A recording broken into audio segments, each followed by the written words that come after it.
Bismillahirrahmanirrahim. Assalamualaikum warahmatullahi wabarakatuh. Fatah li salamati dinina dunyana akhirana min yadi du'a wal qabul tamam. Inna Allah yunawwiru qulubana wa qawaribana ma'al huda wal afaf wal maut ala dinil Islam. Amin. Amin.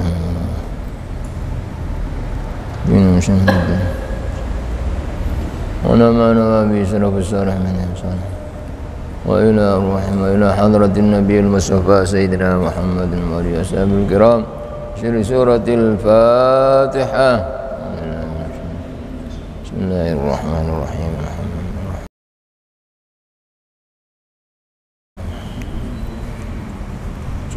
Amin. Surat Hud juz 12 ayat insyaallah ayat 50 insyaallah. Halaman 227 surat Hud ayat 50 insyaallah. 50 nggih. 40? Oh 46. Nggih, 50 sak menika. Ayat 50 nggih.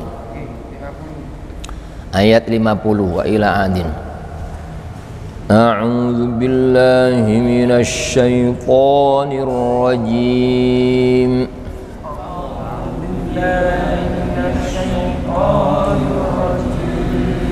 Bismillahirrahmanirrahim.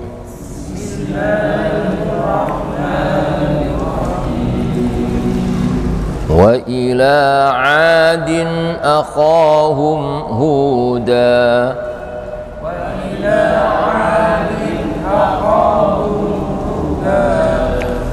قال يا قوم اعبدوا الله ما لكم من إله غيره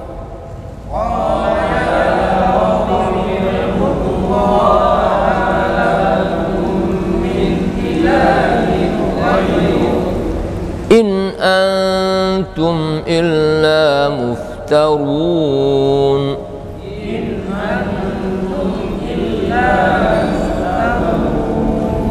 يا قوم لا أسألكم عليه أجرا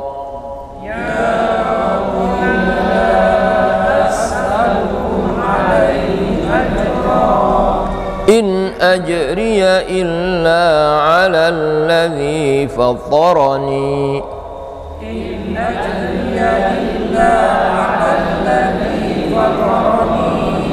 أفلا تعقلون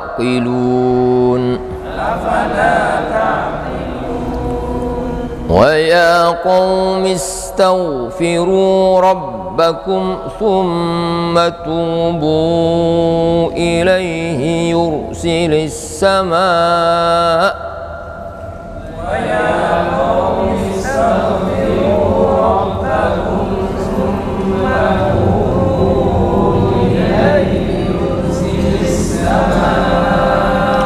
يرسل السماء عليكم مدرارا ويزدكم قوة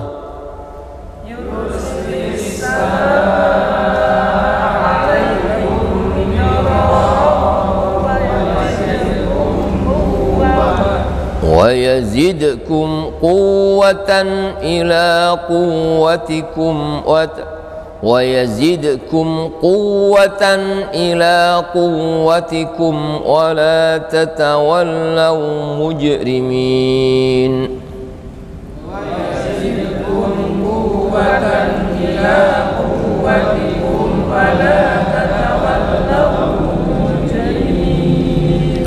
قالوا يا هود ما جئتنا ببينة وما نحن بتاركي آلهتنا.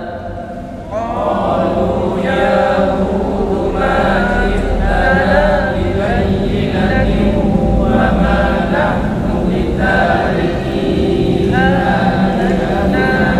وما نحن بتاركي آلهتنا عن قولك وما نحن لك بمؤمنين. وما نحن بتاركي آلهتنا عن قولك وما نحن لك بمؤمنين. إن نقول إلا اعتراك بعض آلهتنا بسوء.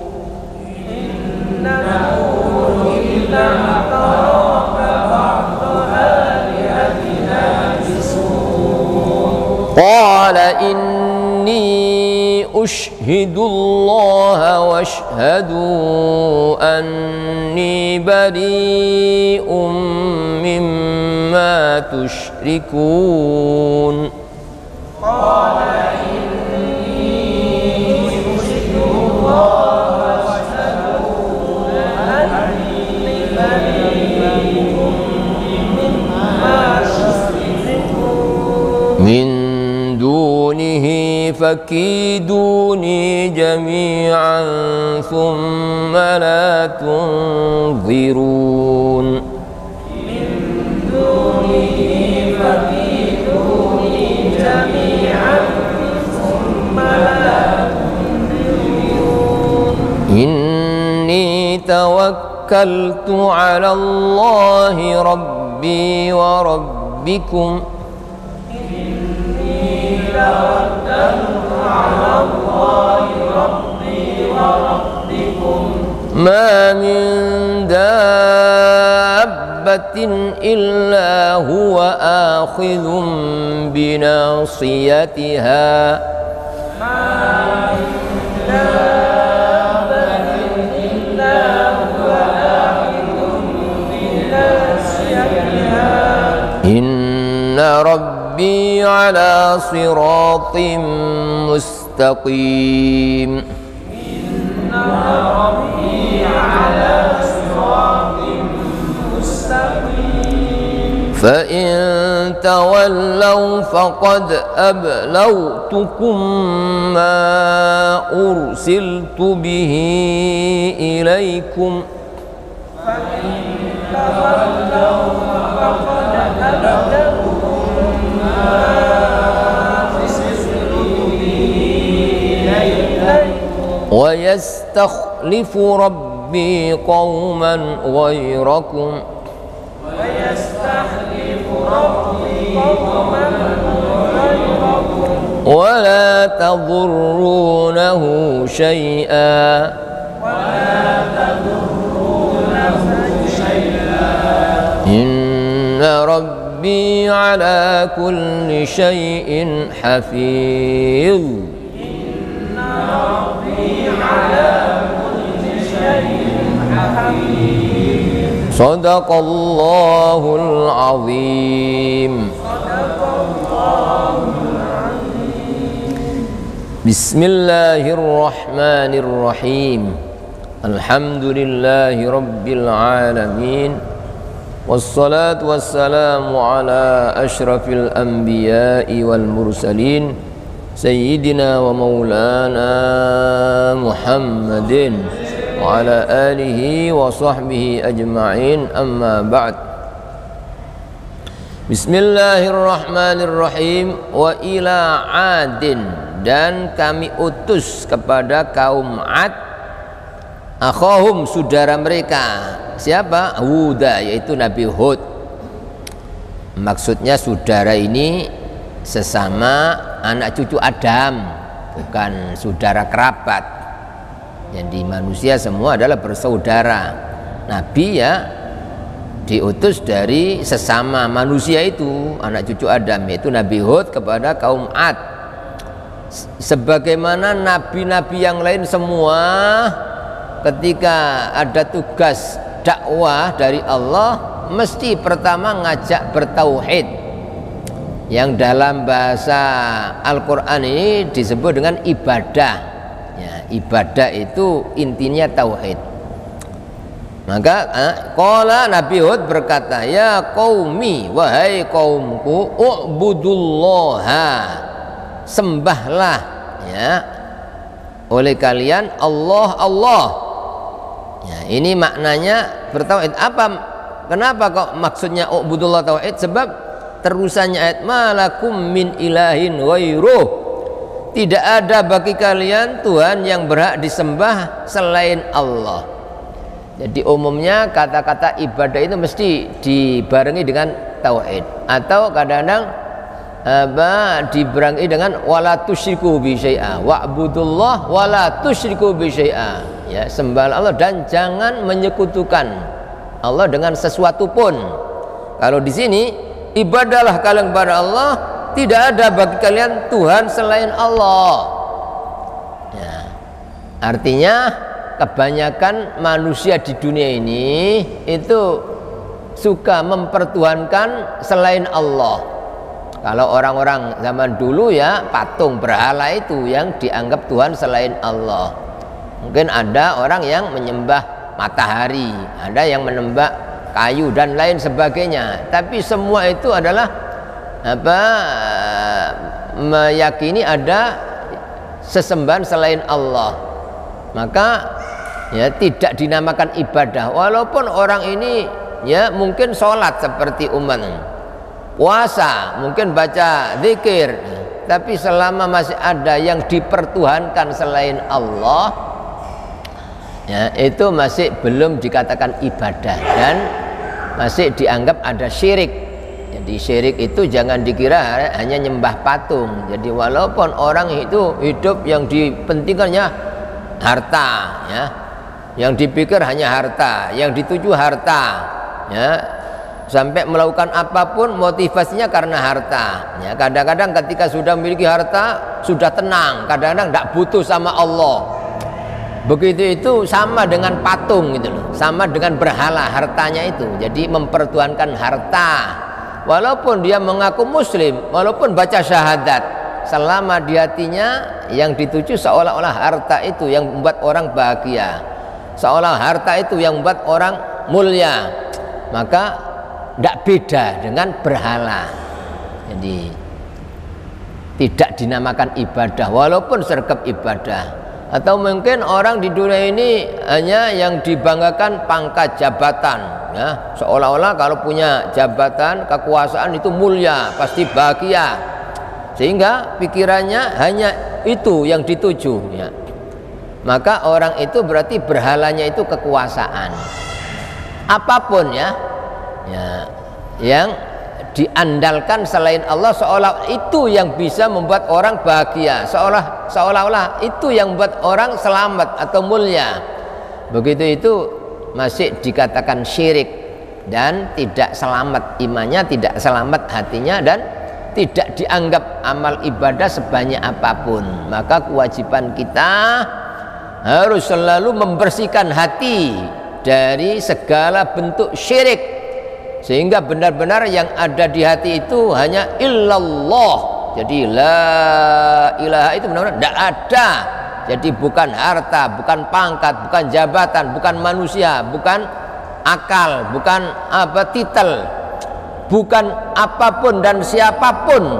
Jadi tidak ada selain Allah, itu tidak ada apa-apanya gitu loh. Jadi gerak itu tidak bisa kalau tidak digerakkan oleh Allah ya. Bisa, tidak ada yang bisa apa-apa kalau tidak dipisahkan oleh Allah. Jadi benar-benar hilang, dibersihkan hati, kemudian dimasukkan hanya satu, illallah.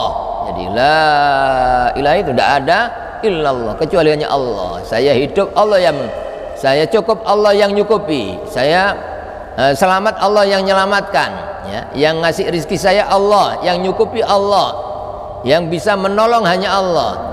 Sehingga hatinya hanya berharap kepada Allah, tidak berharap kepada selain Allah, tidak takut kecuali hanya selain Allah. Sehingga ada orang atau tidak ada orang sama. Begitu itu baru orang dinamakan beribadah, karena benar-benar bertauhid. Dan selama orang bertauhid, pasti hati itu bercahaya, bersih, bening, ya, tidak akan kotor, tidak akan gelisah, tidak akan takut. Dan kalau sampai mati orang itu bisa menjaga hati itu, tidak mungkin mati kecuali dapat kabar gembira dari Allah, sebagaimana yang disebutkan dalam ayat-ayat Quran banyak dan juga dalam hadis Nabi. Selama orang itu hatinya tauhid illallah terus istiqomah sampai mati, tidak akan mati kecuali, ya, telah mendapatkan kabar gembira, dan pada waktu itu tidak ada takut dan susah, dan bahkan dia senang, bahagia di saat menghadapi kematian itu. Itu yang harus kita persiapkan hidup ini, ya. Karena yang namanya kematian itu akan datang, ya, setiap saat. Kalau datangnya kematian itu secara tiba-tiba, tidak harus menunggu tua, tidak harus sakit, ya. Maka setiap orang modal utama, bekal yang paling pokok untuk menghadap Allah adalah tauhid. Itu, ya. Itu yang dimaksud dalam Al-Quran surat Fussilat ayat 30-31. Innal ladzina qalu rabbuna Allah tsumma istaqamu tatanazzalu alaihimul malaika.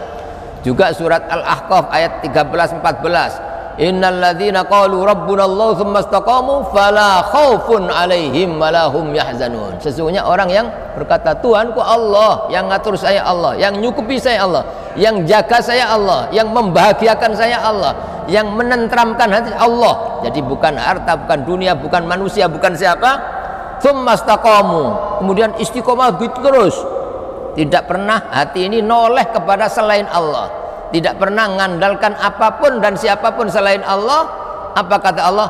Wala khaufun alaihim wala hum yahzanun. Tidak ada takut, tidak ada susah, tidak ada khawatir. Hidup ini selalu tenang. Dan itu adalah kekayaan yang paling, ya, besar adalah, ya, ketenangan karena tauhid, beriman kepada Allah, ya. Itu yang harus kita selalu persiapkan dalam hidup ini, ya. Karena apapun selain itu akan ditinggal, tidak akan ada yang bisa nolong kita, bahkan keluarga dekat kita, anak kita, ya, pasangan hidup kita, tidak ada. Ketika mati sudah tidak ada yang bisa menolong. Satu-satunya yang bisa menolong Allah, ya. Dengan bertauhid itu Allah akan mengutus malaikat untuk menghibur. Itu, ya. Maka tugas semua para nabi sama, ya. Disuruh beribadahlah kepada Allah, tapi tidak sekedar mesti diembel-embeli malakum min ilahin ghairuh.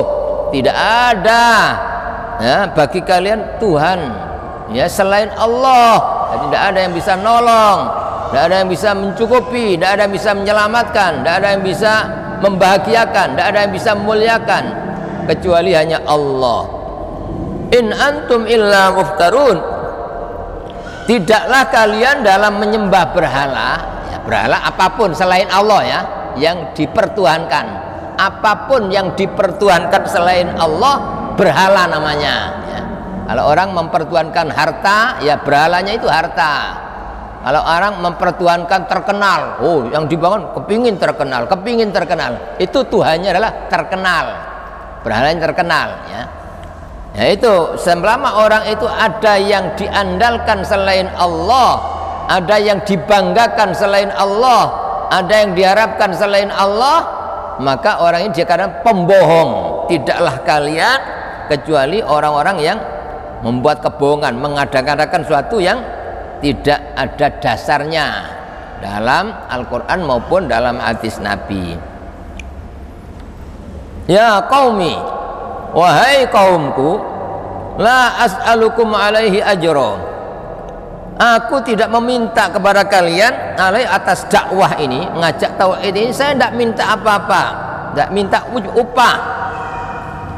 atau imbalan apapun, termasuk kepingin pujian itu imbalan, tidak kepingin dipuji, tidak kepingin balasan dari siapapun, itu tugas para nabi. Dan begitulah para pewaris nabi, para ulama. Tidak ada yang ya dalam dakwah ngajak itu bertujuan karena ingin dibalas, ingin dipuji, sama sekali tidak. Karena mereka lah orang yang ya paling mengenal Allah. Jadi selain Allah tidak bisa apa-apa ya. Jadi benar-benar melakukan apapun hanya merasa puas. Yang lihat saya Allah, yang nerima amal saya Allah, yang balas saya Allah. Selain Allah tidak bisa apa-apa. Itu para nabi demikian, dan begitu ulama yang benar-benar mewarisi para nabi ya, itu pasti demikian. Selama masih ada tujuan kepingin balasan manusia, kepingin dipuji, kepingin dimuliakan oleh, kepingin dikenal, atau kepingin kedudukan jabatan, kepingin dunia, sama sekali tidak cocok ya dengan tugas para nabi, dan sama sekali tidak pantas ya diakui sebagai pewaris nabi ya. Jadi para nabi pasti mengatakan, saya tidak minta upah, tidak minta apa-apa dari kalian, saya hanya ingin mengajak kalian supaya selamat ya, dunia akhirat. In ajriya illa 'alal ladzi fatarani, tidaklah upahku atau imbalanku kecuali atas Allah, zat yang telah menciptakan aku. Yang nerima amalku hanya Allah, yang balas aku Allah. Bahkan saya ini tidak bisa, yang membisakan saya bisa ngomong Allah, saya jalan Allah yang membisakan, orang datang yang mendatangkan Allah, orang mau mendengarkan yang menghendaki Allah. Jadi ulama itu begitu ya. Jadi pewaris nabi tidak merasa bisa apa-apa, sehingga ya jangankan minta keuntungan dunia, minta balasan dari manusia ya, minta balasan dari Allah aja ya. Orang-orang soleh ini tidak, sebab merasa dirinya tidak bisa. Jadi hanya syukur, saya dibisakan oleh Allah hadir, saya dibisakan ngomong, saya dibisakan ya, mendengarkan, saya dibisakan untuk paham. Itu hanya selalu syukur. Ibadah yang paling tinggi itu adalah ibadah karena syukur, tidak ya hanya karena kita dihidupkan, kita dijadikan, kita bergerakkan untuk jalan ya. Sehingga orang-orang yang tinggi imannya itu mau minta pahala itu malu. Sebab apa ya, kita tidak bisa apa kok minta ya. Jadi kita hanya syukur, alhamdulillah dibisakan oleh Allah. Tapi secara umum Nabi Rasul ngajari umat ini hanya kepingin ya, walaupun ya istilahnya minta imbalan dari Allah, pahala balasan, sudah itu baik gitu, karena mintanya kepada Allah. Tapi bagi orang yang sangat tinggi malu minta apa-apa. Sebab apa? Kita sholat ini bukan kita yang bisa, Allah yang membisakan ya. Kita bisa menjauhi maksiat juga Allah yang memampukan, sehingga kita ya masuk surga Allah yang memasukkan, bukan amalan kita. Sebab kita tidak beramal kecuali hanya dengan pertolongan Allah. Itu akhlak yang paling tinggi demikian. Tapi secara umum orang ibadah kepingin dimasukkan surga itu sudah ikhlas ya. Secara umum ya. Orang ibadah karena takut ancaman Allah sudah baik ya. Nah ini katanya, saya tidak minta apa-apa, karena para rasul yakin yang bisa itu hanya Allah, yang bisa menyelamatkan hanya Allah, yang bisa nolong hanya Allah. Maka saya cukup ya punya Allah ya, mengharap hanya kepada Allah. Afala ta'qilun, maka apakah kalian tidak berakal? Mana akal kalian? Kok saya ngajak dianggap oh itu paling kepingin ya, kepingin kedudukan, kepingin dimulyakno, kepingin dipuji. Saya tidak minta apa-apa ya. Jadi kok kalian, kok mana akal kalian? Selain Allah itu tidak bisa apa-apa gitu, tidak ada apa-apanya. Kok saya mengharap selain Allah?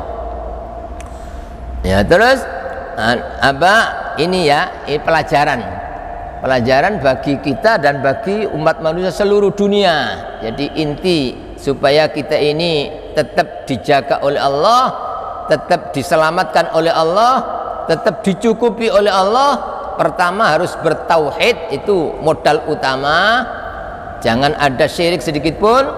Terus yang kedua, kita ini harus apa ya, mengaku banyak dosa, harus banyak-banyak istighfar, banyak-banyak mengaku salah, dan harus banyak-banyak tobat, siapapun itu orangnya ya, tidak terkecuali, karena setiap orang pasti banyak kurang, pasti banyak dosa. Nah ini juga selain ngajak tauhid ya, melarang keras dari syirik, terus ajakan yang kedua mohon ampunan kepada Allah.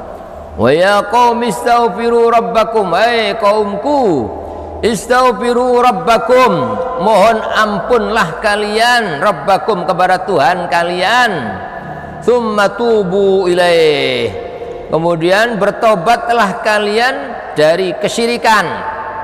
Itu tobat yang paling pertama adalah tobat dari syirik ya. Pertama kali orang harus tobat dari syirik. Selama ada di samping Allah ini, di samping Allah ini, itu dosa terbesar, dosa terbesar. Maka tobat pertama harus dari syirik itu ya. Baru nanti tobat dari ya dosa-dosa ya besar selain syirik, seperti apa, dosa-dosa besar itu dosa yang ada ancaman hukuman pidana dalam agama, seperti membunuh, berzina, mencuri, apa ya, minum minuman keras. Ini dosa-dosa besar, di bawahnya syirik, termasuk uququl walidain ya. Itu termasuk dosa besar yang menyebabkan amal ya. Ya, bahkan ini dosa yang disejajarkan dengan syirik adalah durhaka kepada kedua orang tua.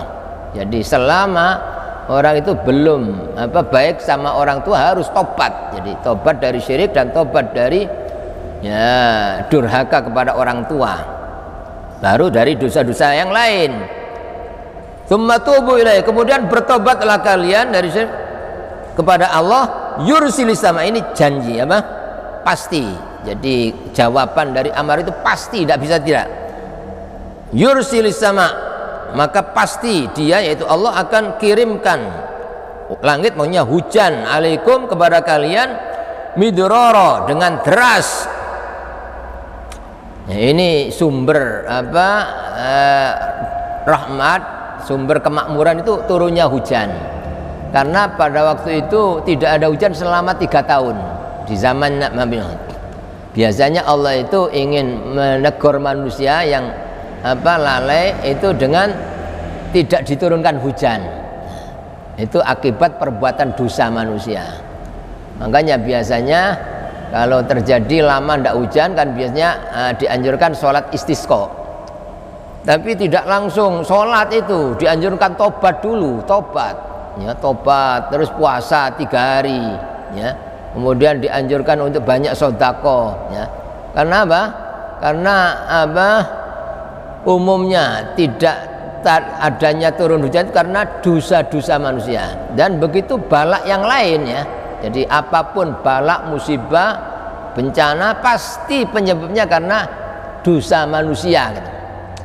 Seperti yang disebutkan dalam Al-Quran surat Syura ayat 30, wa ma asabakum min musibatin fabima kasabat aydikum, apapun musibah yang menimpa kalian pasti akibat perbuatan dosa yang kalian lakukan.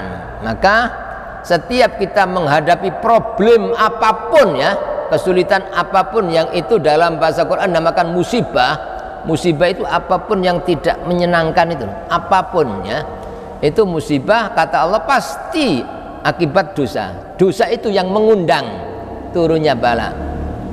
Ma asaba min musibatin wa faminallah, ma asaba min hazaratin faminallah, wa ma asaba min musibatin famin nafsik ya.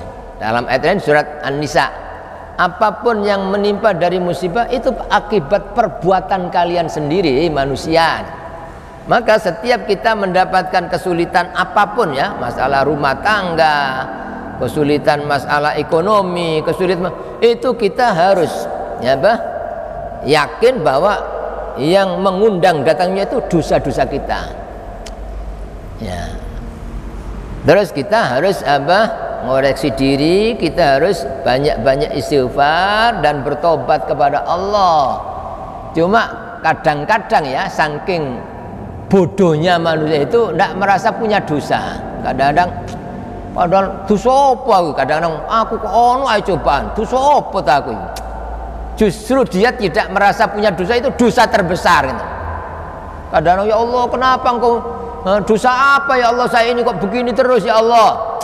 Nah, orang begitu itu justru ketika tidak merasa berdosa itulah ya dosa terbesar. Pasti itu gitu loh. Yang tidak punya dosa itu nabi gitu loh. Kita ini walaupun sergap ibadah, mungkin kita ini kadang-kadang sendirian ya mungkin kurang sopan kepada Allah. Kadang-kadang mata kita maksiat, kadang-kadang kita sholat, tapi sholat kita ini kadang-kadang ingat ini, kadang-kadang ya sholat isya 4 rakaat itu hanya ingat dunia. Begitu itu ya, itu suatu kesalahan gitu ya, itu harus kita tobati ya. Makanya kita setiap habis sholat mesti istighfar. Tapi umumnya orang istighfarnya astagfirullah, padahal mestinya kita ini harus ingat tadi saya sholat itu berapa banyak kekurangan kita. Astagfirullah itu benar-benar keluar dari hati, Allah ampuni, Allah ampuni. Seperti itu mestinya ya. Ya, padahal kalau kita ini bisa sholat betul ya, itu janji Allah pasti ditolong, tidak mungkin tidak ya. Ayyuhalladzina amanu sta'inu bis-sabri was-shalah ya. Innallaha ma'as-sabirin ya. Jadi kita harus setiap kita ini mendapatkan cobaan apapun, bahkan kita ini yang tadinya tenang, tahu-tahu resah, sumpek, itu yang menyebabkan sumpek itu dosa gitu. Pasti itu saking sayangnya Allah supaya kita ini segera ya mendekat kepada Allah, segera mohon ampunan kepada Allah, segera bertobat. Maksudnya demikian ya. Terus setiap kita ini kok berat ibadahnya ya, mau bangun itu berat ya, kadang-kadang sholat tidak nikmat, baca wiridan tidak nikmat, itu pasti kata Nabi penyebabnya dosa gitu. Jadi kita makanya hidup ini harus banyak-banyak istighfar. Walaupun kita sudah banyak ibadah, tapi kekurangan kita mungkin masih jauh lebih banyak. Nah, jangankan kita ya, sedangkan Nabi kita Muhammad SAW manusia yang paling sempurna di dunia, sudah tidak pernah kurang sedikit pun. Beliau begitu aja ngasih contoh kepada kita umatnya, wallahi demi Allah, inni la astaghfirullah wa atubu ilaihi fil yaumi aktsara min 70 marrah. Saya kata Nabi istighfar lan tobat kepada Allah setiap hari lebih dari 70 kali, padahal tidak punya dosa. Dalam hadis yang lain Nabi saking sayangnya kepada kita, ya ayyuhan nas, hei manusia, tubu ilallah, tobatlah kalian kepada Allah, fa inni atubu ilaihi fil yaumi mi'ata marrah, sebab aku sendiri kata Nabi tobat kepada Allah sehari 100 kali. Itu kadang-kadang kita tuh sopo aku iki ndak mau tobat, ndak mau istighfar. Lah ini ya, apa lebih baik dari Nabi kita ini ya.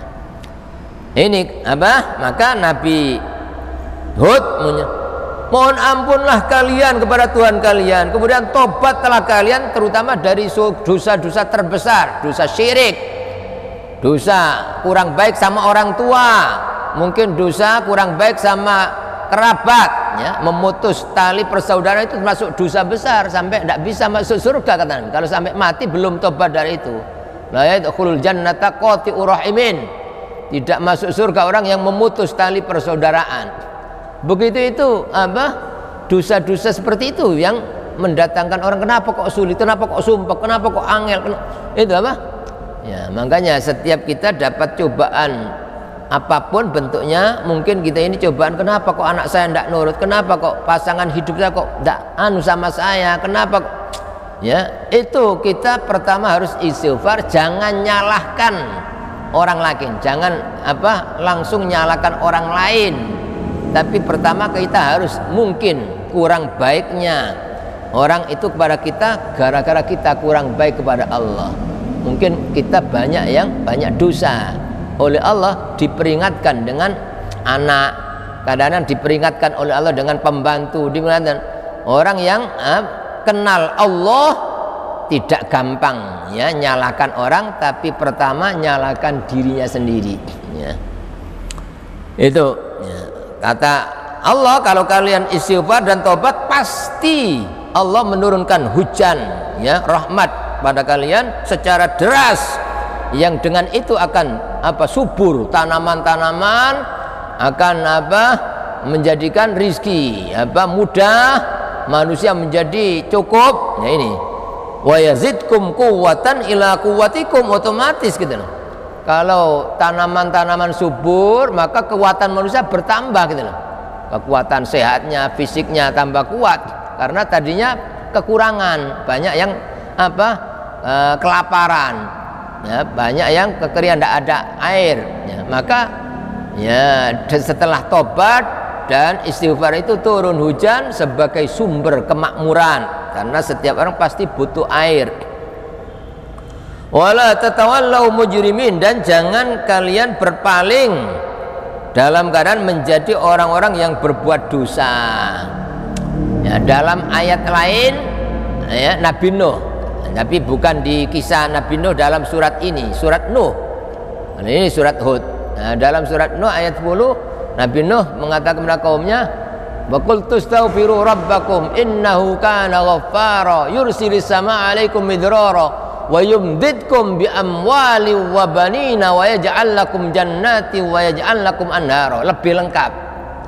Mohon ampunlah kalian kepada Allah dan bertobatlah, pasti Allah menurunkan ya hujan dari langit, dan Allah memberikan harta yang barokah, yang banyak, dan anak-anak yang ya. Dan Allah memberikan kemakmuran ya, seperti itu ya. Oleh karena itu banyak orang-orang solihin itu yang memberikan nasihat ketika orang menghadapi musibah apapun, kesulitan, problem, itu biasanya ini, seperti Imam Hasan Basri itu pada zamannya setiap orang problem apa saja gitu. Ada problem masalah ekonomi, ada problem masalah rumah tangga, kenapa kok anaknya ndak nurut, ada orang yang ya kok dapat jodoh anaknya ya. Kenapa kok ndak punya anak, sudah lama menikah, kadang-kadang macam-macam problem ya. Itu semua oleh Imam Hasan Basri dinasihati sampean yang banyak istighfar dan sampean tobat kepada Allah. Subhanallah, setiap orang dianjurkan itu dan mengamalkan, selesai urusannya, ditolong oleh Allah semua. Sampai di antara muridnya itu tanya sama Imam Hasan Basri, wahai Imam Hasan Basri, orang-orang yang datang ini problemnya bermacam-macam, kenapa kok anda kasih resepnya sama, hanya istighfar dan tobat? Apa kata beliau? Demi Allah saya tidak ngarang sendiri, saya ngambil dari firman Allah yang pasti, firman Allah benar, janji Allah pasti benar, yaitu yang terdapat dalam surat Nuh ayat 10 itu ya. Istaghfiru rabbakum innahu kana ghaffara yursilis samaa 'alaikum midrara wa yumdidkum bi amwali wa banina wa yaj'al lakum jannatin wa yaj'al lakum anhara. Tapi istighfar dan tobatnya itu harus bersungguh-sungguh. Banyak orang itu baca istighfar tapi hanya lesan saja. Astagfirullahaladzim, ya, mestinya istighfar itu sambil ingat-ingat dosanya ya. Bahkan tanda orang itu istighfar sungguh-sungguh itu sambil meneteskan air mata, itu istighfar yang ampuh ya, yang pasti akan bisa menghilangkan sumpek apapun, hilang itu problem apapun akan dikasih solusi gampang oleh Allah.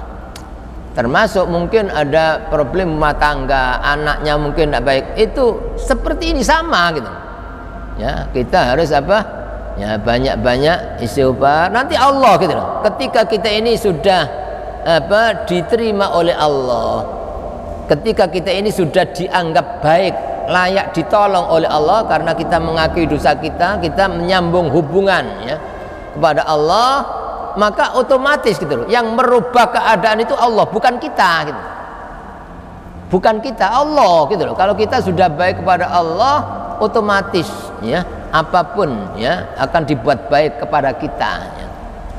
Jadi umumnya orang kan tidak demikian, hanya mengandalkan akal, andang apa marah, emosi ya, seolah-olah dia bisa apa memperbaiki ya orang, padahal siapapun tidak bisa, yang bisa hanya Allah. Jadi kunci utamanya kita harus apa ya, banyak-banyak istighfar, terus apa ya memperbaiki diri dengan ya sholat yang khusyuk ya kepada Allah, karena ini kunci ya apa mendapatkan pertolongan itu sholat ya.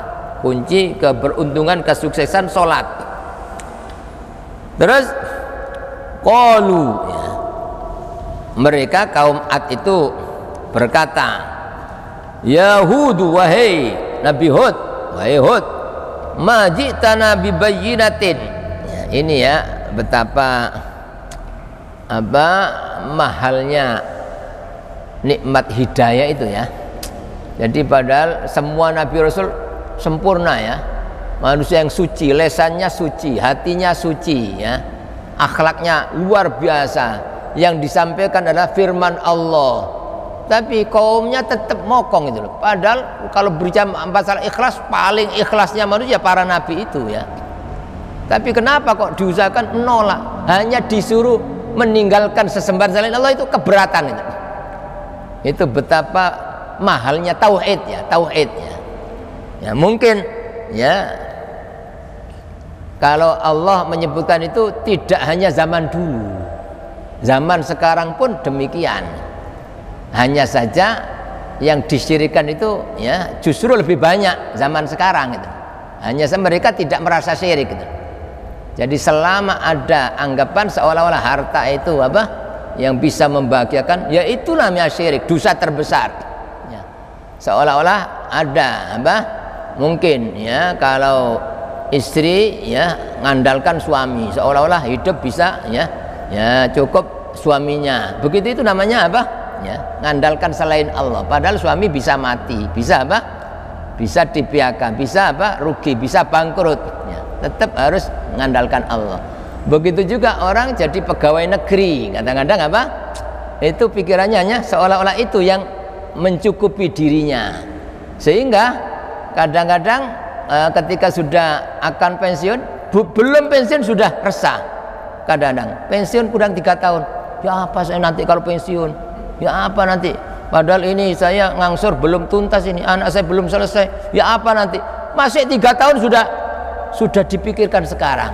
Itu menunjukkan bahwa Tuhannya itu pensiunnya itu apa ndak bisa Allah nyukupi tanpa pensiun, sangat gampang, dan bisa Allah itu bisa mencukupi lebih dari itu, sangat gampang. Percaya apa ndak hanya itu gitu loh, karena orang hanya akal, ya apa nanti kalau itu akal ya, nafsu ya. Padahal ya banyak itu orang yang ketika hatinya tidak mengandalkan itu, tapi Allah justru setelah pensiun itu semakin merasa tentram, semakin dicukupi. Wallahu alam, Allah gampang saja gitu ya. Allah ngasih rezeki dengan cara apapun gampang. Itu orang kadang-kadang sering begitu, belum pensiun sudah susah, sudah ya, apalagi sudah pensiun itu ya, sumpek terus, akhirnya kena penyakit. Itu umum. Orang demikian ini menandakan hatinya belum bertauhid, hatinya belum bertauhid ya. Kalau orang itu bertauhid tenang, sebab saya punya Allah, walaupun mungkin barang munda semua, tenang, sebab masa Allah tidak bisa kalau barang-barang munda semua, apa tidak bisa Allah mengundak no rizki?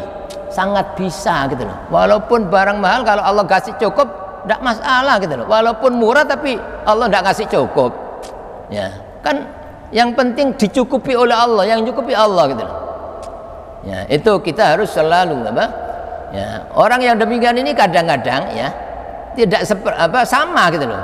Wow, duduk nyambut gawe sampean, duduk tir sampean sampai mesti mereka berat. Oh gak bisa sih, karena saya ini lancar usaha saya, makanya saya ini enak ini, karena suami saya ini apa pegawai negeri bayar besar, karena saya punya sawah banyak, karena pasti orang gitu. Bukan itu, Allah yang nyukupi sampean, mesti nolak. Tidak bisa sih. Umumnya orang begitu. Begitu namanya apa? Diajak bertauhid tidak mau gitu loh. Jadi tidak harus patung gitu loh. Walaupun mungkin ya orang itu ketergantungan dengan HP gitu, ya. Kalau kemana-mana pasti, ya. Seolah-olah kalau tidak bawa HP itu susah. Waduh, ya apa? Kadang-kadang tidak lihat HP apa 1 jam aja bingung. Waduh, ya apa ini? Sehingga kadang-kadang bangun tidur bukan baca zikir langsung ini. Kadang-kadang apa? Tidur lagi. Kadang-kadang sebelum sholat yang dibuka itu. Nanti habis sholat salam yang dibuka itu. Apa bukan Tuhannya HP orang demikian ini? Ya. Jadi mungkin kalau orang bilang, ojo nyekel HP sampai anu, yes, katakanlah coba sehari semalam. Itu harus latihan seperti itu supaya jangan ketergantungan. Sebab suatu saat sampean pasti akan meninggalkan ini. Ya. Jadi apapun yang biasanya disukai oleh nafsu itu sekali-kali kita harus berpisah. Mungkin ayo 3 hari coba tidak pegang HP. Mungkin seminggu minimal, ya, misalnya wis umroh atau haji, saya bismillah tidak pegang, coba. Wah, hebat kalau orang begitu. Dan ada, ya, apa, padahal orang ini orang terkenal, ya, Ustadz Yusuf itu apa, Ustadz Yusuf itu loh, padahal kan terkenal, beliau apa, ya, artinya kenalannya banyak gitu. Tapi pernah pada saat haji selama 40 hari tidak bawa sama sekali. Hebat, ya. Hebat, ya. Ya, itu kalau bisa orang demikian gitu loh. Berarti benar-benar tidak jadi Tuhan, tidak menurut HP. Kadang-kadang kan orang sekarang kan begitu. Kadang-kadang anaknya ketinggalan HP. Waduh, anakku ganggu HP, opo kok kintalan. Ya opo lek ono opo-opo. Jadi seolah-olah sing nyala penuh HP gitu. Sehingga kalau tidak bawa HP bingung. Begitu HP-nya berhala namanya. Jangan dikira berhala itu patung, ya. Walaupun orang serban gitu. Aku biasanya murung gak serban, gak serban ya opo kok aku lek gak dimulyakno wong aku apa. Begitu itu serbannya berhala gitu. Jadi orang harus apa? Pakai serban ini sunnah Rasul. Jangan aku cek dihormati wong, bukan apa? Ya. Walaupun ya pakai serban enggak supaya wong menghormati saya. Begitu itu berhala. Sehingga kadang ndak bawa serban, aduh, kok aku gak nggo serban ya opo kok. Ah, begitu itu bahaya gitu. Jadi apa? Kita harus ndak bawa serban. Waduh, aku gak ngamalno sunnah Rasul rek. Nah, susahnya karena ndak ngamal Rasul, bukan karena nanti ya apa manusia saya wibawa saya kurang nanti. Bukan itu apa? Karena apa? Biasanya mengikuti sunnah Rasul ndak, kalau itu baik gitu. Jadi seperti orang pakai cincin, ya. Murni karena apa? Ini sunnah Rasul, bukan wah kegiatan. Sehingga apa? Ya kadang-kadang ngomong mesti dikelihatan, ya apa? Selama itu ada tujuan untuk pamer, apalagi lek aku gawe cincin iki moro wibawa, ya. Wong moro ketok anu ngurmati saya, itu berhala namanya, berhala. Bukan berarti silakan, cuma jangan sampai itu jadi apa? Keyakinan seolah-olah ini yang apa? Di samping Allah ini yang buat saya ini kelihatan, ya, bahwa terus orang seneng sama saya. Nanti dagangan saya laris gara ini. Begitu itu namanya berhala gitu. Ya, jadi tapi kita tidak boleh suudzon karena kita tidak tahu hatinya orang, ya. Kita harus husnudzon, cuma untuk diri kita sendiri gitu loh. Untuk diri kita jangan sampai ada, ya, yang diharapkan selain Allah, karena selain Allah itu makhluk tidak bisa apa-apa. Udah. Jadi katanya ini Nabi Hud padahal utusan Allah, manusia yang suci, lesannya suci, ngajak tauhidnya untuk mengesahkan, membuang selain Allah jangan, ya. Tapi tetap kaumnya tidak mau. Gak bisa ya ini di samping Allah, ya ini di samping Allah ini, begitulah Pak. Qalu yahudu ma ji'tana bi bayyinatin, kata kaumnya, wahai Nabi Hud, engkau tidak datang kepada kami dengan bukti yang nyata atau mukjizat. Kamu bohong itu.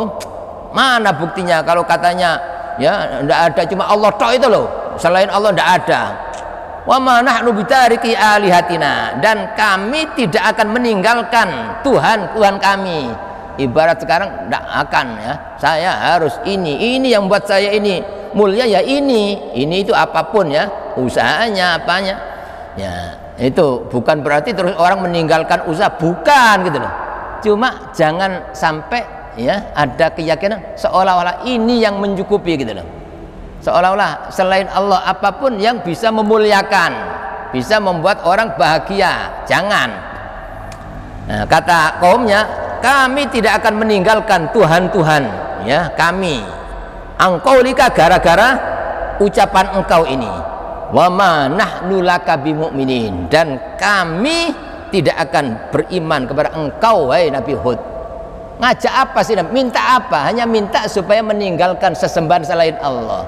Hanya itu yang diminta, ya. Tapi kaumnya tetap tidak mau, ya. Begitulah Nabi kita Muhammad sallallahu alaihi wasallam, ya, Rasul yang termulia, padahal sudah dipersiapkan oleh Allah sejak kecil, Al-Amin, ya, paling jujurnya orang kafir yang gelari Al-Amin, ya.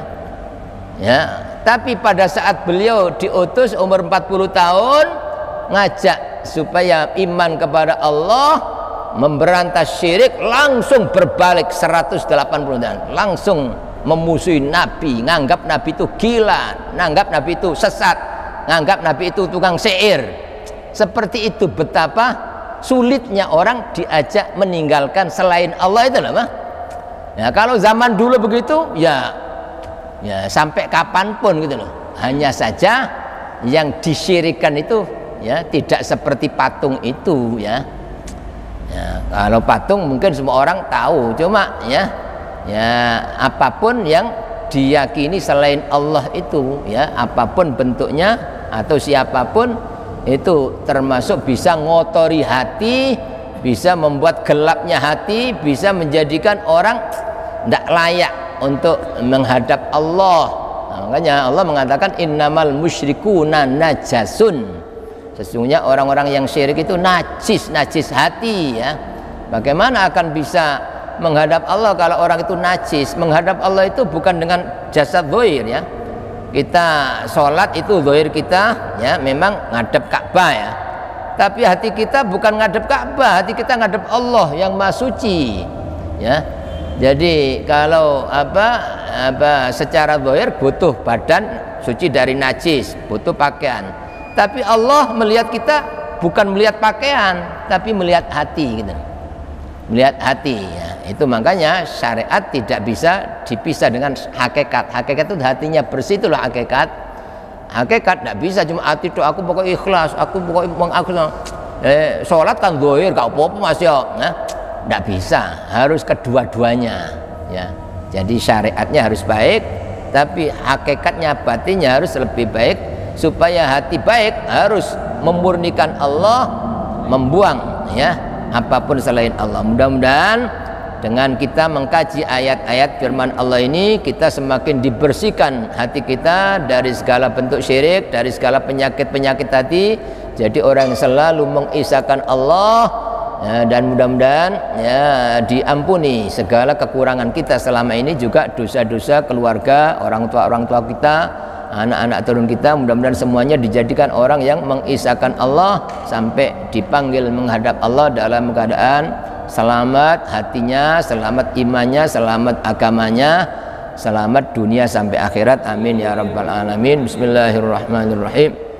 Alhamdulillahirabbil alamin. Allahumma salli wa sallim wa barik ala sayyidina maulana Muhammadin nabiyil ummi wa ala alihi wa sahbihi ajma'in.